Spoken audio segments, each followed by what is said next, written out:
Silakan duduk saudara, Tuhan memberkati.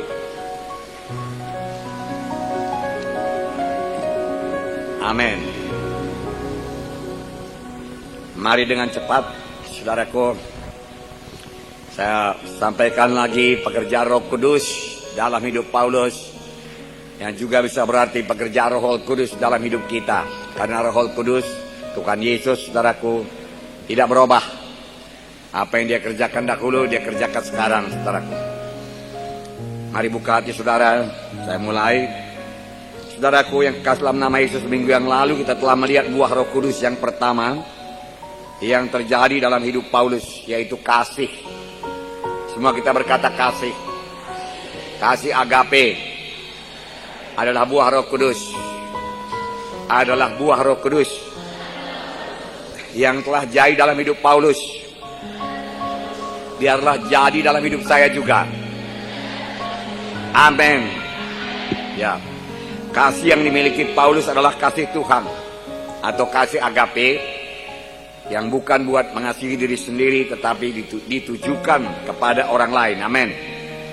Kita sudah melihat bagaimana Paulus mempraktikkan kasih agape ini dengan mengasihi jiwa-jiwa yang terhilang di luar daripada bangsa Yahudi, karena dia rasul buat orang kafir. Paulus dalam hidupnya selalu memperhatikan orang lain yang belum mendengarkan Injil Tuhan dan memberi yang terbaik kepada orang tersebut, terlebih-lebih memberitakan Injil keselamatan, di mana Paulus rela menderita karenanya. Dengan kasih agape ini Paulus menjadi kuat dan teguh dalam Tuhan,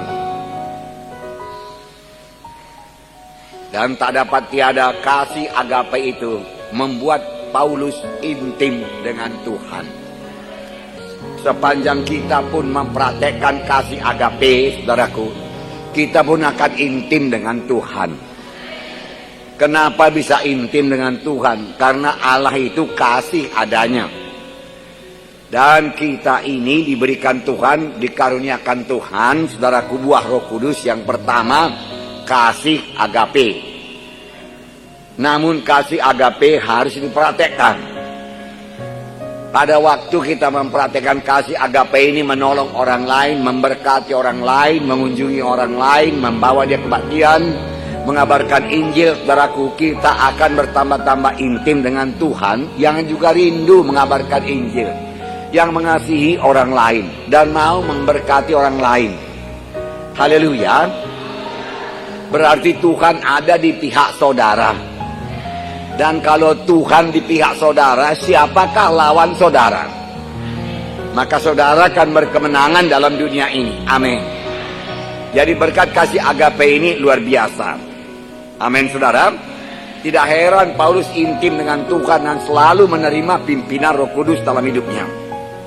Roma 5:5 berkata, dan pengharapan tidak mengecewakan karena kasih Allah telah dicurahkan dalam hati kita oleh Roh Kudus yang telah dikaruniakan kepada kita. Roh Kudus dikaruniakan Tuhan kepada kita. Saudara sudah dibaptis dengan Roh Kudus. Saudara sudah dipenuhkan dengan Roh Kudus.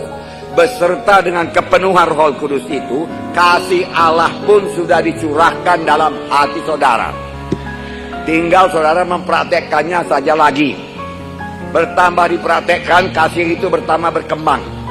Bertambah dipendam, saudara, bagi diri sendiri, kasih agape itu akan menciut, lama-lama hilang, dan kita menjadi orang yang egois, mementingkan diri sendiri saja.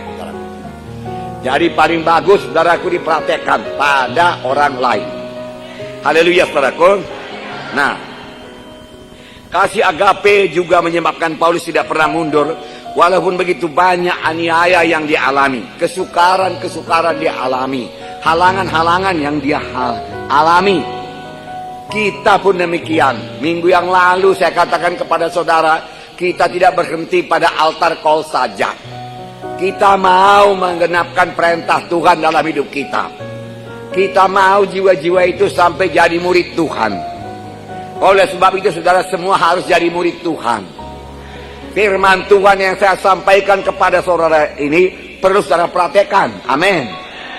Tetapi perlu juga saudara sampaikan lagi kepada anggota-anggota kelompok sel saudara, supaya dia juga mempraktekannya, dia juga keberkatan. Amin.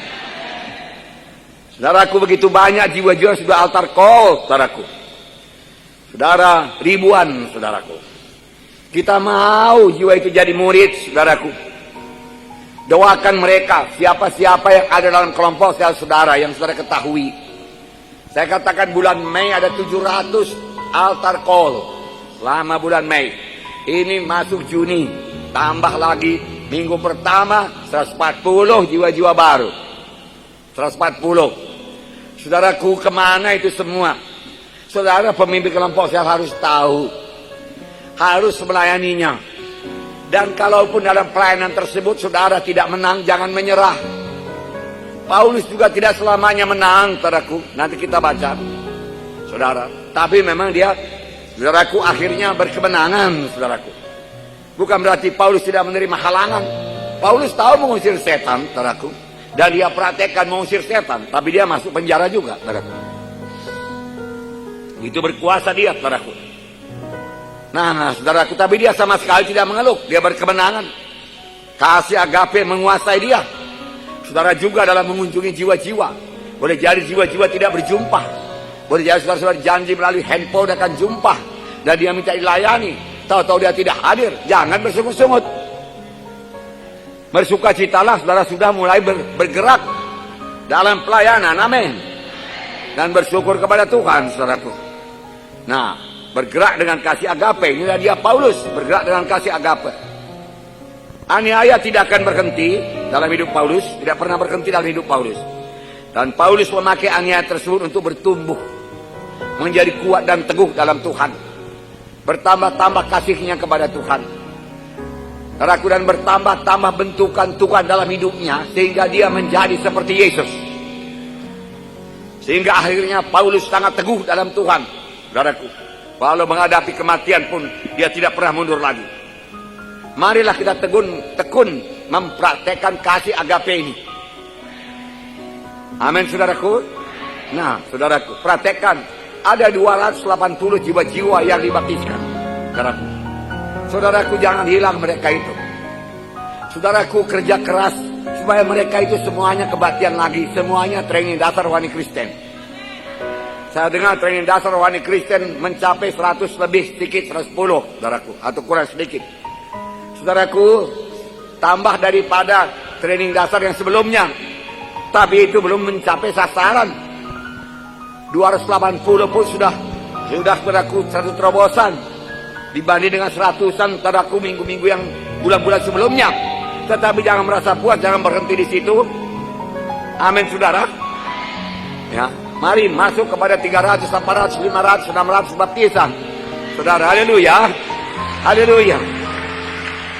Dan dalam melayani jiwa-jiwa tersebut, saudara akan mengalami capek.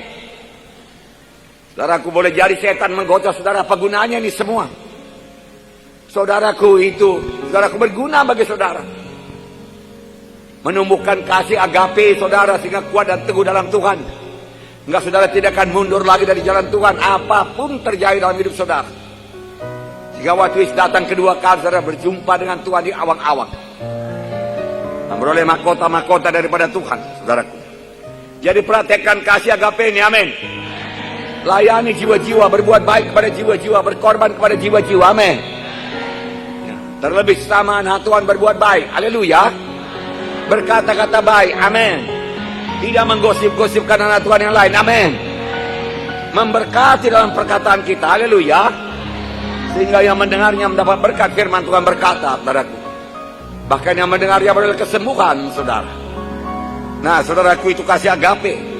Pikirkan selalu jiwa-jiwa dalam kelompok saudara. Doakan dia dalam topik doa saudara.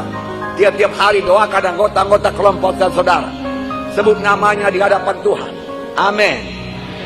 Itu menjadi berkat bagi saudara. Kalau ada jiwa-jiwa baru, sebut namanya di hadapan Tuhan, amin. Saudara harus memiliki rencana peninggilan, RPI. Saudaraku, siapakah rencana penginjilan saudara? Siapakah saudara inginkan diselamatkan? Lihat dari oikos saudara. Setiap orang di dunia ini ada pergaulannya. Walaupun 1, 2, 3 orang temannya. Itulah yang nomor 1 didoakan supaya selamat. Kalau dia belum selamat, doakan terus menerus. Saudaraku, Apalagi masih ada pertalian famili, keluarga, anak-anak saudara, doakan. Doakan terus menerus. Catat namanya saudaraku di rencana penginjilan saudara. Apalagi yang namanya anak saudaraku, yang kekasih dalam nama Yesus, mereka harus selamat. Jangan dibiarkan yang tidak selamat. Jangan dibiarkan dia renggang daripada jalan Tuhan. Walau dia beroleh harta dunia ini, apa gunanya? Saudaraku, nanti, saudara pikir nanti setelah dia kaya, dia akan kembali kepada Tuhan. Saudara ditipu setan. Saudaraku, setan tidak akan memberi hati, saudaraku. Setan datang mencuri, membunuh, membinasakan.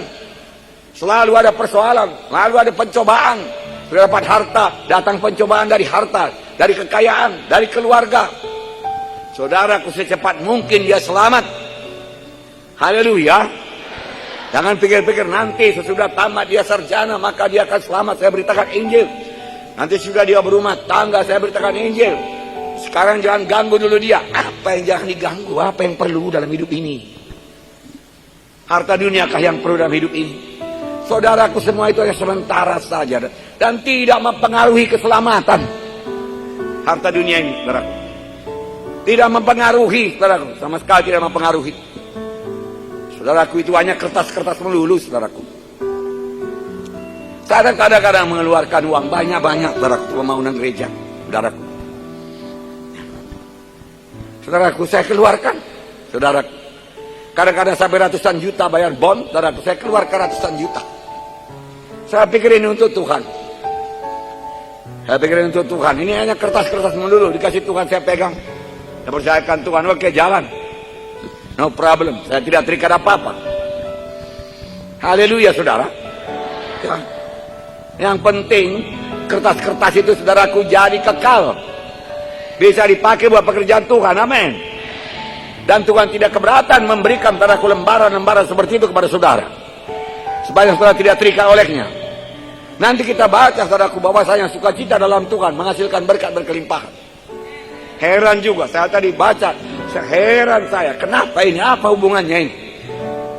Sukacita dalam Tuhan, saudaraku. Saudara, menghasilkan berkat berkelimpahan, tidak kekurangan suatu apapun. Kamu menjadi sempurna dalam Yesus, kuat dan teguh dalam Yesus. Makanya hari ini, saudaraku, saya sampaikan kepada saudara, saudaraku, buah Roh Kudus yang kedua. Yang pertama sudah, yaitu, saudaraku, kasih, agape. Yang kedua, sukacita. Saya mencoba tadi, saudaraku, dua, tetapi tidak bisa. Saya mencoba mengambil satu daripada karunia Roh Kudus. Karunia perkataan, hikmat. Lalu saya pikir hikmat ini sangat penting. Bagaimana hikmat untuk memenangkan jiwa, hikmat untuk keluarga, hikmat dalam keuangan, hikmat dalam bisnis. Saudaraku, perlu sekali hikmat, saudaraku. Dan Tuhan berkata, kalau orang kurang hikmat, mohon daripada Tuhan, Tuhan mengatur limpahnya. Saudara Yosafat berkata, kami tidak tahu apa yang kami perbuat, tapi mata kami memandang kepadamu. Dan Tuhan memberikan dia hikmat sehingga dia mengalahkan musuh-musuhnya.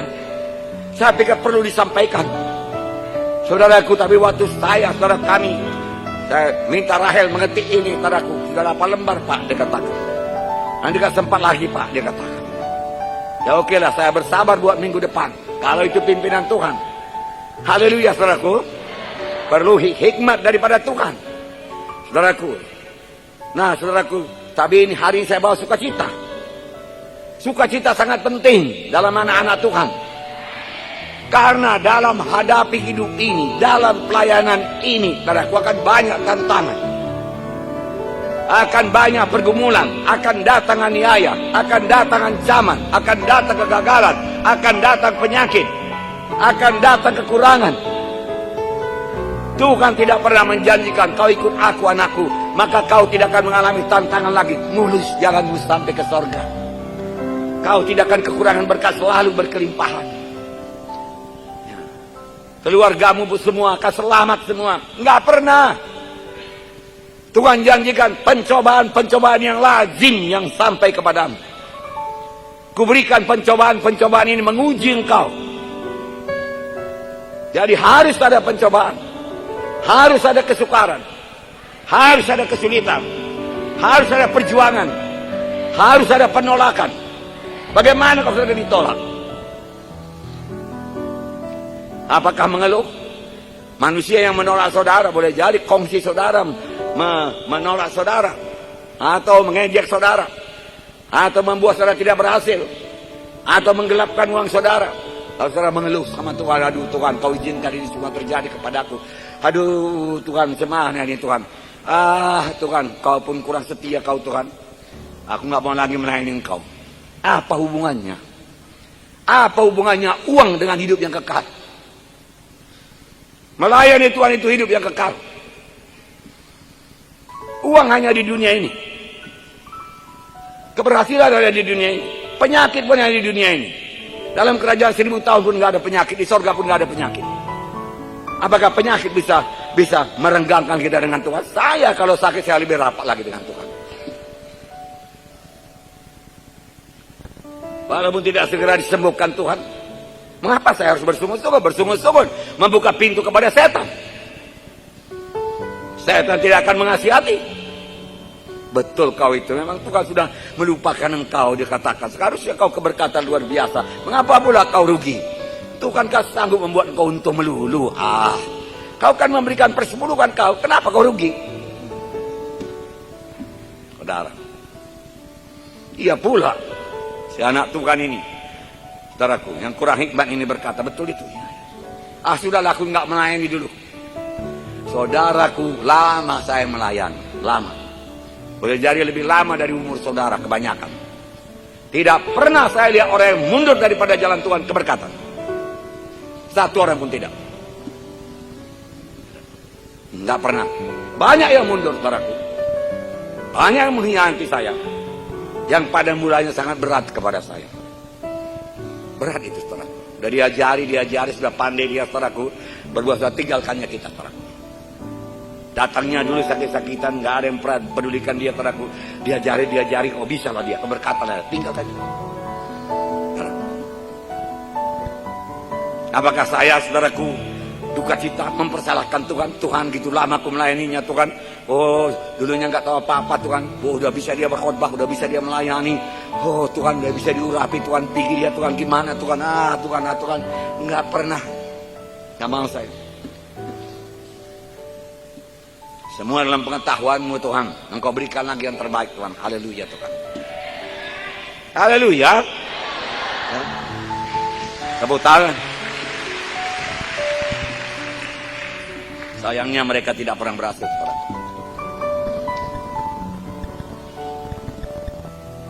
Bahkan karunia-karunia pengertian hikmatnya dia peroleh dari sini hilang semua. Heran. Mari kita lihat sukacita, dengan cepat. Kisah 16 sampai 26, buka kitab saudara. Kisah 16 sampai 26, minggu yang lewat kita tidak sampai 16.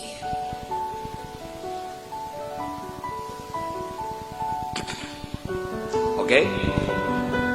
16 1, 2, 3. Pada suatu kali, sama-sama ya, 1, 2, 3. Pada suatu kali, ketika kami pergi ke tempat sembahyang itu, kami bertemu dengan seorang hamba perempuan yang mempunyai roh tenung. Dengan tenungan-tenungannya, tuan-tuannya memperoleh penghasilan besar. Ia mengikuti sambil berseru, katanya, orang-orang inilah hamba Allah yang maha tinggi. Mereka memberitakan kepadamu jalan kepada keselamatan. Hal itu dilakukannya beberapa hari lama.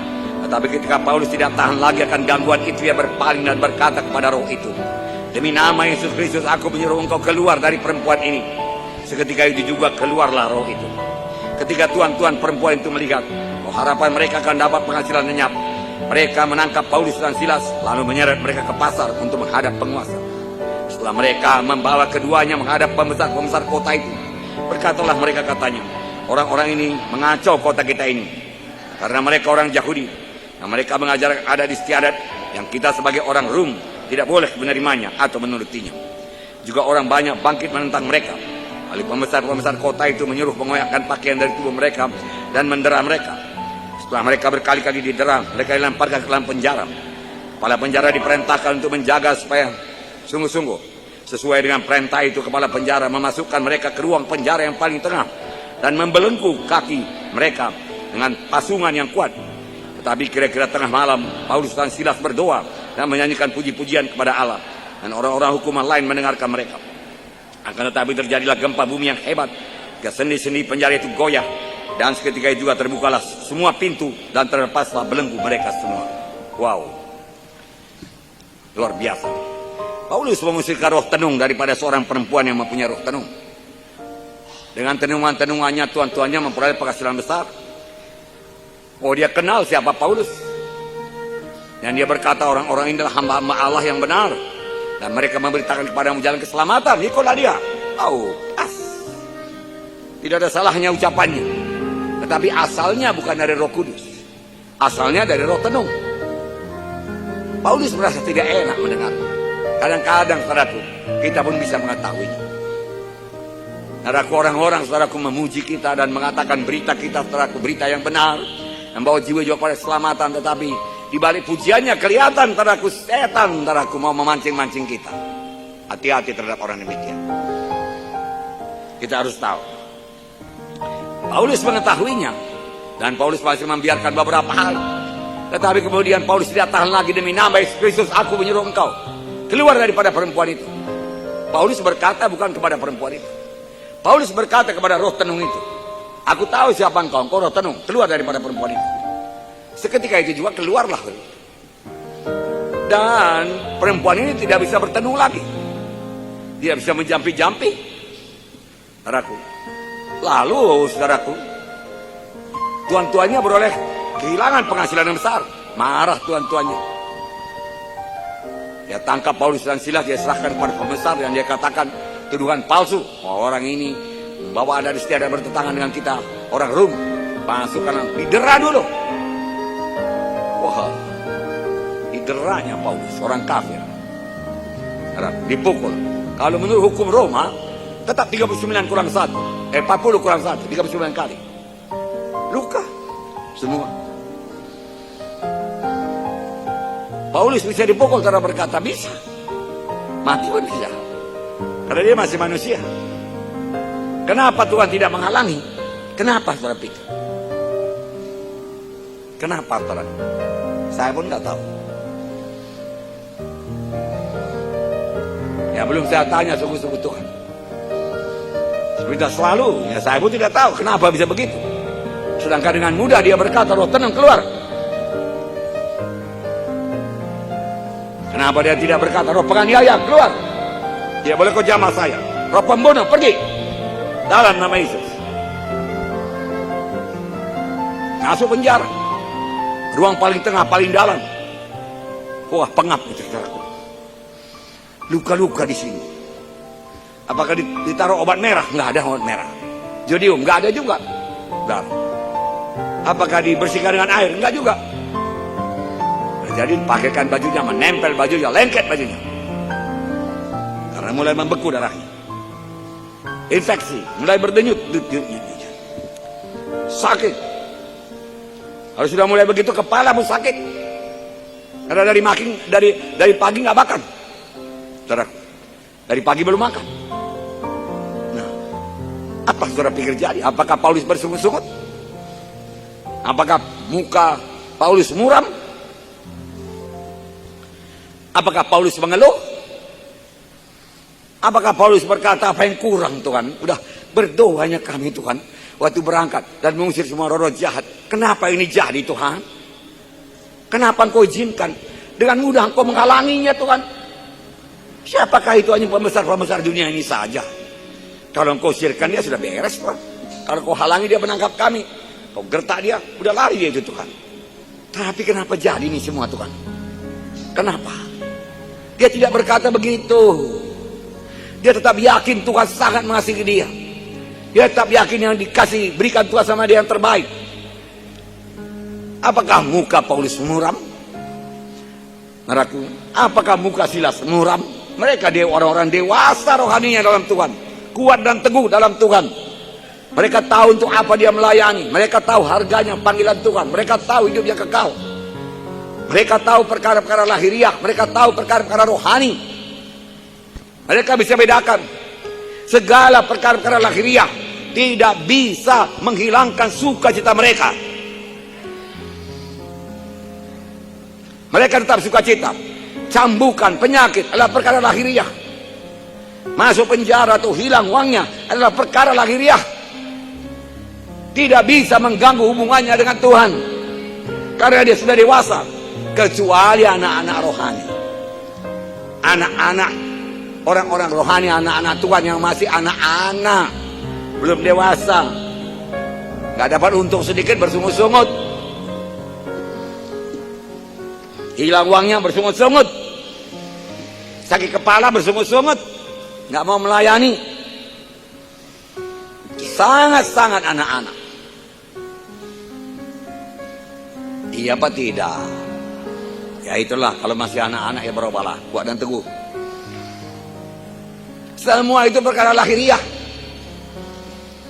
Rugi sedikit sudah mempersalahkan Tuhan. Kenapa aku rugi Tuhan? Aku memberi kepadamu Tuhan, kok bisa rugi? Aduh Tuhan, aku nggak mau lagi melayani. Senang kali setan. Iya, dia katakan. Aku pun heran Tuhan kau itu, kata setan. Katanya dia cinta datang ke domba beroleh hidup berkelimpahan. Kau sudah memberi lagi. Barusan kau kebaktian hari Minggu, hari Senin sudah rugi.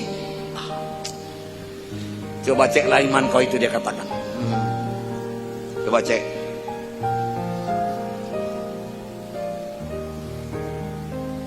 Lalu kalau dia pemimpin kelompok sel, saudaraku, mudah-mudahan dari pemimpin kelompok sel tidak ada yang anak-anak, semua sudah dewasa, kuat dan teguh dalam Tuhan. Amin. Tapi kalau ada, saudaraku, aku nggak mau mengunjungi lagi dah. Capek kita mengunjungi, uang pun tidak dikasih, habis lagi ongkos. Capek lagi kena panas matahari, nggak jumpa lagi sama orangnya. Kenapa nggak jumpa sama orangnya Tuhan? Bisanya jumpa Tuhan, tidak ada kesulitan pada menjumpakan Tuhan. Ini kok nggak jumpa, udah datang ke rumahnya, ditulis dia inilah alamatnya, sampai kemari itu rumahnya Tuhan, orangnya nggak ada Tuhan. Kan bisa kau jumpakan, bisa kau tahan tadi dia waktu mau pergi, bersungut-sungut.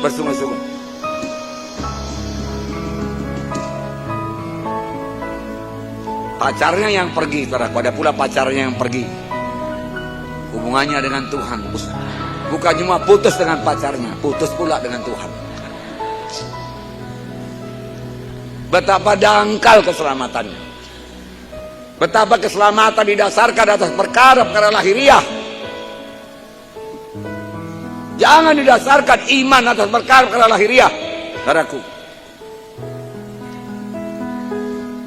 Jangan.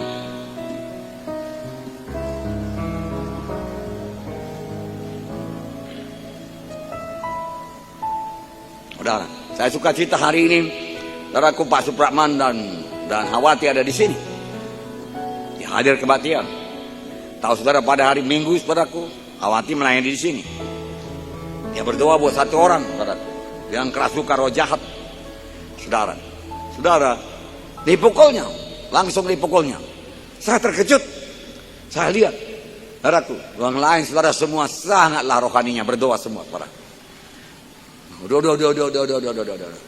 Saudaraku, dipukulnya lagi, kena hidungnya, saudaraku, berdarah, saudaraku. Dan hidungnya jadi mereng, saudaraku. Ya. Saudaraku, dia lari keluar. Saya suruh Esther pergi kejar itu, layani. Esther melayani sampai dibawa ke rumah sakit. Saudaraku, di tengah jalan dia luruskan hidungnya. Lurus lagi pas. Kalau sekiranya lewat pula kemari, saudaraku, karena ada yang patah di dalam, saudaraku, kurang rawan. Sudah pula menceng kemari, saudaraku. Luruskan lagi, menceng kemari, saudaraku. Tapi saya lihat pas, amin. Dan dia tidak berkata, Tuhan, kenapa kau biarkan dia mukul aku? Misalnya kau halangi aku, tulus hatiku melayani semua ini Bapak besar Roh Kudus Tuhan. Tetapi kau biarkan dia mukul aku. Dia tidak berkata demikian. Hari ini dia hadir kebaktian. Malamnya saya telepon Pak Supratman pulang dari sini. Gimana Pak Supratman? Syukur, puji Tuhan, dia kata. Sudah ditolong Tuhan. Rupanya itu anak ada pegangannya di gelangnya. Pada waktu dipegang gelangnya itu ngamuk setannya, dia katakan, langsung pukul. Kena Ibu Hawati dan berdarah hidungnya, dan hidungnya jadi mereng, tapi diluruskannya jadi lurus. Puji Tuhan, dia katakan. Haleluya. Ya.